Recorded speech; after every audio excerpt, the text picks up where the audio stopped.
राधे राधे आप सभी लोगों को। कैसे हैं आप सब लोग। आज हम आप लोग पढ़ रहे हो मेरे साथ हिंदी साहित्य का इतिहास बाय पार्वती ठाकुर के साथ। तो आज हम पढ़ने वाले हैं भक्तिकाल। भक्तिकाल के कुछ इम्पोर्टेंट्स जो कविज हैं उनकी रचनाएं हैं उनको हम पढ़ने वाले हैं। ठीक है, तो हम पढ़ते हैं आज भक्तिकाल। भक्तिकाल में देखिए भक्तिकाल को किसने क्या कहा है, कौन से आचार्य ने क्या कहा है भक्तिकाल। ठीक है, भक्तिकाल को कहा है आचार्य, भक्तिकाल का नाम दिया आचार्य रामचंद्र शुक्ल। और पूर्व मध्यकाल किसने दी है, पूर्व मध्यकाल दिया है आचार्य हजारी प्रसाद द्विवेदी ने। और पूर्व मध्यकाल एक दिया है गणपति चंद्र गुप्त और आचार्य हजारी प्रसाद द्विवेदी। भक्तिकाल का नाम किसने, आचार्य रामचंद्र शुक्ल और डॉक्टर रामकुमार वर्मा ने दिया है।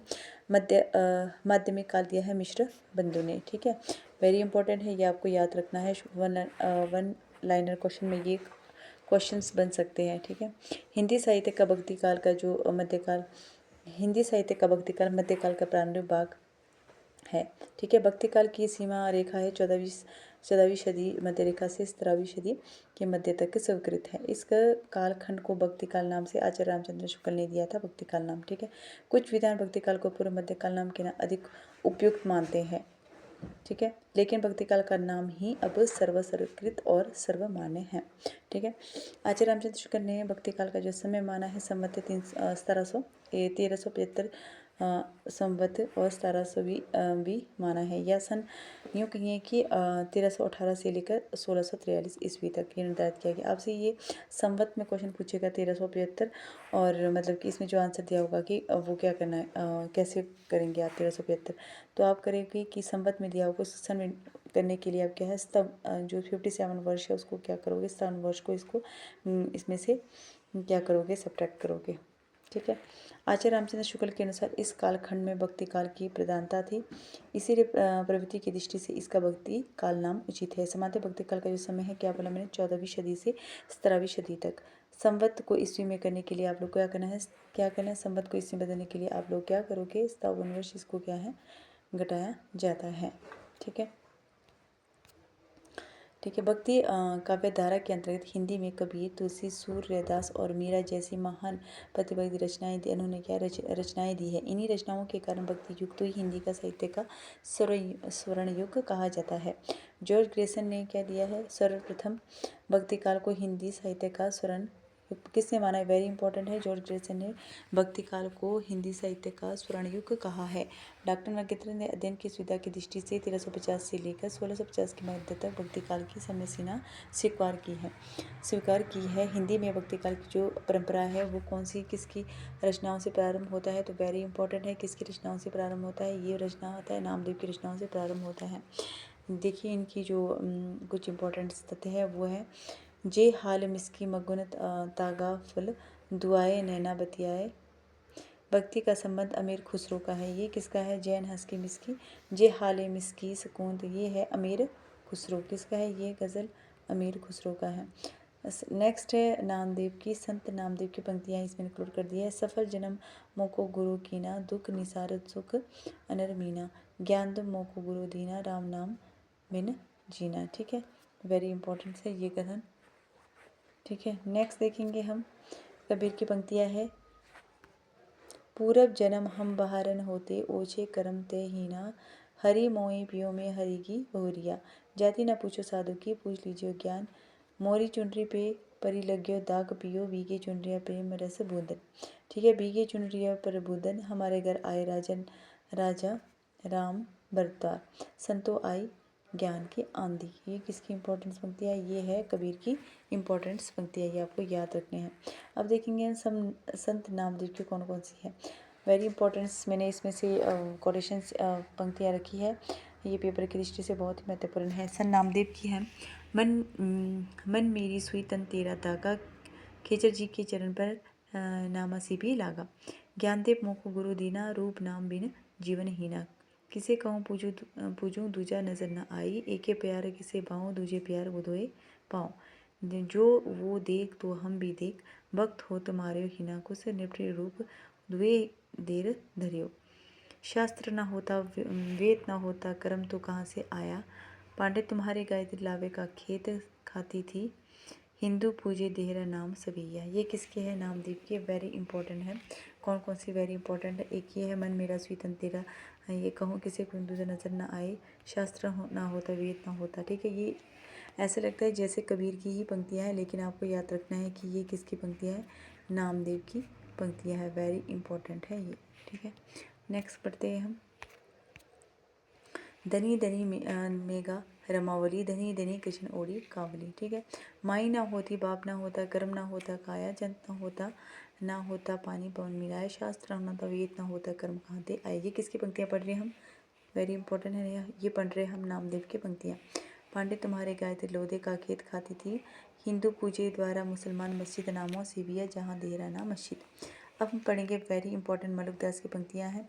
अजगर करे ना चाकरी पंछी करे ना काम, अब तो अजय जपू मन मोरे, सब हो हम होए हमारे जीव जंतु मोरी लंग प्यारे। ठीक है, वेरी इंपॉर्टेंट है। वेरी इंपॉर्टेंट तो ये है, अजगर करे ना चाकरी पंछी करे ना काम, 10 मलका कह के सबको दाता राम। ठीक है, हम ही तरवर हम कीट पतंगा, हम ही दुर्गा हम ही गंगा, हम ही रावण हम ही कंस, हम ही मारा अपना वंश, नाम हमारा खाके हम खाके बंदे, खाकी से पैदा हुए अति गोकुल गाफिल गंदे, सुर नूर असुर टहलुआ जाके मुनि रामदम है जाके गिरे।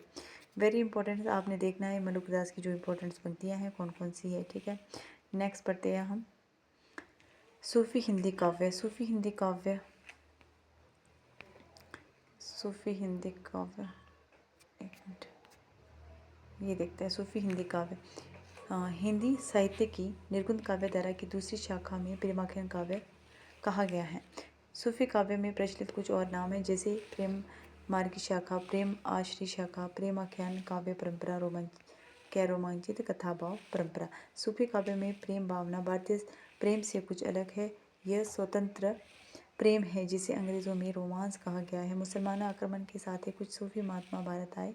यहाँ आकर सूफी मत का वेदांत प्राणायाम जैसी विचारधारा से प्रभावित हुए। विद्वानों का मानना है कि भारत में सूफी मत का प्रवेश ख्वाजा निइनुद्दीन चिश्ती के भारत आगमन से हुआ है। वेरी इंपॉर्टेंट है, ये ख्वाजा निइनुद्दीन चिश्ती के आगमन से हुआ है। ठीक है, भारत में सूफी मत के 4 संप्रदाय का मुख्य रूप से प्रसिद्ध है। वेरी इंपॉर्टेंट है, कौन कौन से है। एक है कादरी संप्रदाय, चिश्ती संप्रदाय, सुहरावर्दी संप्रदाय। ठीक है, और सुहरावर्दी संप्रदाय आपने याद रखना। कादरी संप्रदाय के प्रवर्तक कौन है, अब्दुल कादरी हैं। कादरी संप्रदाय का प्रवर्तक भारत में अब्दुल कादिर ने किया था। इसमें संगीत किसका, कादरी संप्रदाय में किसका है, संगीत का इसमें वेरी इंपॉर्टेंट महत्वपूर्ण स्थान नहीं है। इसमें संगीत का कादरी संप्रदाय में संगीत का कोई महत्वपूर्ण स्थान नहीं है। चिश्ती संप्रदाय, इसका प्रचार प्रसार भारत में ख्वाजा निइनुद्दीन चिश्ती ने किया था। इसमें से चिश्ती संप्रदाय सर्वाधिक प्रसिद्ध है। चिश्ती में क्या है, संगीत तत्वों को प्रधानता। चिश्ती संप्रदाय में संगीत का महत्व है। सुहरावर्दी संप्रदाय, इस संप्रदाय को बाद में प्रचार के लिए बहाउद्दीन ज़करिया ने किया। ठीक है, फोर्थ है नक्शबंदी संप्रदाय। इस संप्रदाय का प्रचार भारत में अहमद फारूकी ने किया था। वेरी इंपॉर्टेंट है, आपको याद रखना है कितने संप्रदाय थे, तो सूफी मत में 4। ठीक है, चारों के नाम आपने याद रखना है। सूफी शब्द की जो उक्ति थी, सूफी शब्द की उक्ति जिन शब्दों से की गई है वे उसका पवित्र अर्थ है मर्दाना, मतलब पवित्र किसने क्या रखा है, तीर्थ मर्दाना के मस्जिद के सामने आने वाले सूफा और चबूतरा, उसको क्या बोले, सूफी का अर्थ बताते हैं। कोई इस पर बैठने वाले फ़कीरों को सूफी कहा जाता है। सूफी शब्द की उत्पत्ति सफ़ा से मानी गई है, इसका अर्थ है पवित्र या शुद्ध। सूफी शब्द सोफिया से बना है, जिसका अर्थ है ज्ञान। सर्वाधिक मान्य है कि सूफी शब्द का संबंध सूफ से हुआ है, जिसका अर्थ है ऊन। सूफी लोग सफ़ेद ऊन से बनी हुई चोगी पहनते थे, शायद इन पवित्र और शुद्ध होता था, इस कारण क्या करा, इसका नाम क्या पड़ा होगा, सूफ। ठीक है, सूफी कवियों का जो मुख्य दर्शन है, वेरी इंपॉर्टेंट है। कौन सा क्वेश्चन है, तत्सुख है। जिस तरह भक्तों में कौन है, अंडाल और मीराबाई हुई, उसी तरह सूफियों में कौन है, बसरा की राबिया। कौन है, बसरा की राबिया नामक स्त्री की गणना की जाती है। वेरी पूछा जा सकता है कि सूफियों में कौन है, मतलब सूफी कवियों में कौन है जिसने मीराबाई और अंडाल की तरह भक्तों में अपनी वो रखी थी। ठीक है, ये कौन है, इसका नाम है बसरा की राबिया नामक स्त्री की गणना किसमें, सूफी काव्य में की जाती है। नेक्स्ट है सूफी मत की मान्यता, याद रखना। सूफी मत के अनुसार ईश्वर एक है। सूफी मत में कोटेशन आपसे पूछा जा सकता है कि मतलब इसमें क्या क्या है। ठीक है, सूफी मत के अनुसार ईश्वर एक है, इसका एक नाम और आस्था अथवा ईश्वर में कोई अंतर नहीं है। सूफियों के अनुसार इश्कबाजी, लौकिक प्रेम, स्त्री पुरुष का प्रेम, इश्क हकीकी आत्मा परमात्मा का प्रेम का क्या है, पहला सोपान है। सूफियों ने स्वयं को पुरुष और परमात्मा को नारी बताया हुआ है। सूफी भारतीय सूफियों में सूफी मार्ग की 4 अवस्थाओं का उल्लेख किया गया, वेरी वेरी इंपॉर्टेंट है। कौन कौन से? फर्स्ट है शरीयत, तरीकत, हकीकत और मार्गियत। ठीक है। शरीयत है जिसमें वह कर्मकांड का अनुसरण करता है। तरीकत में इसमें साधक उपासना में लीन हो जाता है। हकीकत में परम तत्व की उपलब्धि हो जाती है। और मार्फियत में क्या? आत्मा का परमात्मा से मिलन होने की स्मारत हो जाती है। इन सभी में प्रेम सर्वोपरि है। सूफियों के अनुसार प्रेम के बिना साधना में सफलता संभव नहीं है। सूफी प्रेम के पीर के कवि भी कहे जाते हैं। सूफियों में प्रबंध काव्य ही, सूफियों ने कौन से काव्य रचा है? तो इन्होंने प्रबंध काव्य ही लिखा है। भाषा अवधि तथा दोहा चौपाई में क्रमबद्ध है। सूफी काव्य के जो प्रवर्तक कौन है? मुल्ला दाऊद। ठीक है। इस्लाम धर्म की कई बातों को लेकर सूफियों में हिंदू समाज में प्रचलित कहानियों का आश्रय लेकर प्रेम भावना का प्रसार किया गया है। यहाँ तक ना यमी पूर्वा उर्वशी दुष्यंत शकुंतला की प्रेम कहानी भी इसी में प्रचलित है। अपभ्रंश की संदेश, अपभ्रंश में लिखी है ना कौन सी? संदेश राशक और भविष्य का जैसी रचना भी इसी परंपरा में आती है। सूफियों ने इन्हीं प्रेम कवियों की प्रेम तत्वों को परम अपने काव्य का क्या किया? सृजन किया है। ठीक है। माता प्रसाद ने चंद्रयान ग्रंथ का मूल नाम लार कथाया लोर कहा है, वेरी इंपॉर्टेंट है। ठीक है। इसमें चंदा नायक इसमें होता है क्या? लोर या लोर एक नायक का चंदा है। भाषा अवधि है। ठीक है। मृगावती है 503 है। ये क्या? ये भी एक सूफी है। मृगावती का जो है रचनाकार है कुतुबन है। कुतुबन चिश्ती वंश के शेख खान के शिष्य थे। कुतुबन जौनपुर के बादशाह हुसैन शाह के आश्रित थे। मृगावती में चंद्रनगर में राजा गणपति देव के राजकुमार और कंचनपुर के राजा रूप कन्या मृगावती का प्रेम का वर्णन किया गया। इसकी भाषा क्या है? अवधि है। सत्यवती कथाएं, इसका जो रचनाकार है ईश्वरदास है।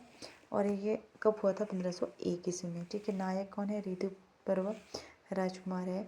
और नायिका कौन है? सत्यवती है। भाषा अवधि है। छंद क्या है? उसमें है। ठीक है। दोहा या चौपाई है।